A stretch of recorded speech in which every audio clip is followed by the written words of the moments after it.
কুড়িগ্রামের ফুলবাড়ী উপজেলার বালাতাড়ি এলাকায় আশ্রয়ন প্রকল্পের ঘরগুলো ব্যবহার অনুপযোগী।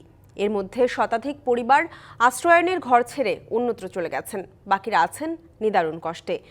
বাসিন্দাদের অভিযোগ, বিএনপি সরকারের সময়ে তৈরি, তাই আওয়ামী লীগ শাসনামলে সংস্কার হয়নি ঘরের।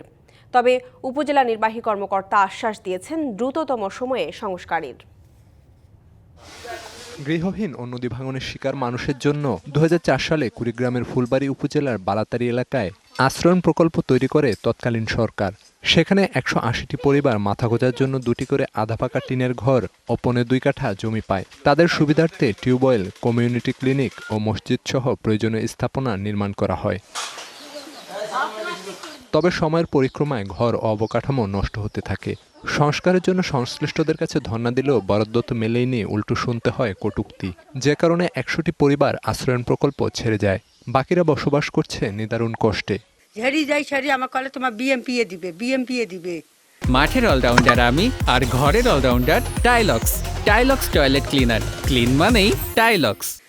খালেদা দিয়ে ঘর তুলেছে, খালেদা কে কন, আমি পাবো না।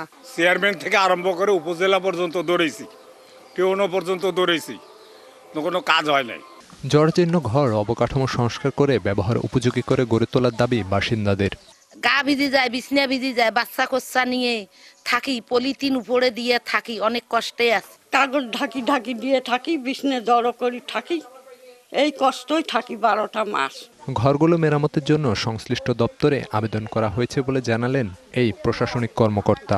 আমাদের ফুলবাড়ী উপজেলায় যে আবাসনগুলো রয়েছে সেগুলো আমরা ভেরিফাই করেছি, কে কে থাকেন তালিকা করে এগুলো সংস্কারের জন্য আমরা চিঠি দিয়েছি ঊর্ধ্বতন কর্তৃপক্ষ বরাবর। আমরা আশা রাখি অচিরে হয়তো আমরা বরাদ্দ পাবো। বরাদ্দ এলেই কাজ শুরু হবে বলেও জানান তিনি। DBC news desk.